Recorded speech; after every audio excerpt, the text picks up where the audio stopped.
Hello sir good afternoon sir. Good afternoon అమ్మా. ఇక్కడ ఒక పాపకి సీట్ కావాలి మీ దాంట్లో. సార్ చాలా బీద కుటుంబము. అసలు ఏం చేయగలుగుతారు మీరు సహాయమా వాళ్ళకి? సార్ నేను అమ్మాయిని రమ్మని చెప్పాను సార్. ఓన్లీ నేను చదివిస్తాను, మీరు చెప్తే నేను ఖచ్చితంగా చదివిస్తాను సార్. రైట్ అమ్మా. అంటే ఏదన్నా ఫీజు ఏదన్నా చిన్న ఫీజు అయితే నేనే పంపుతాను జరుపుకుంటకి.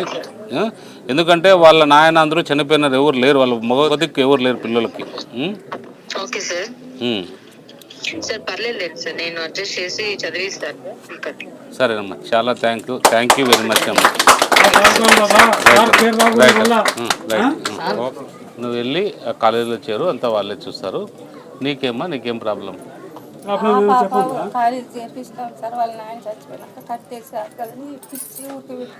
ఫీజు కట్టలేక వదిలినారా?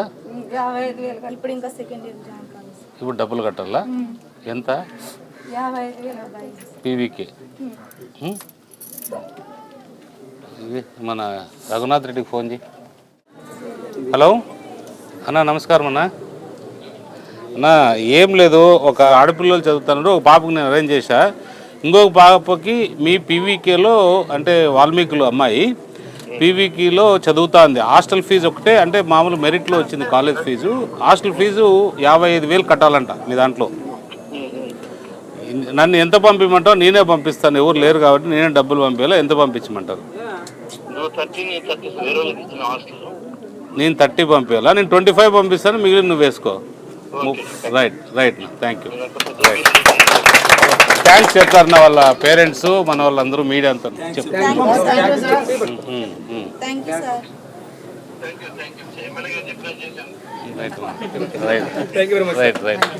థ్యాంక్ యూ అన్న.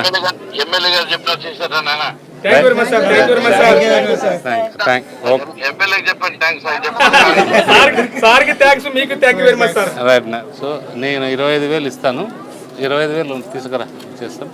మీరు పోయి చేరండి. చేరి గుట్టలు కూడా అనంతపూర్లో చెప్తా.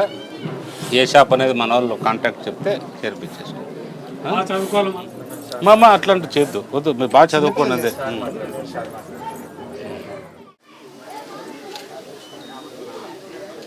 చంద్రబాబు సార్ గారి నాయకత్వం.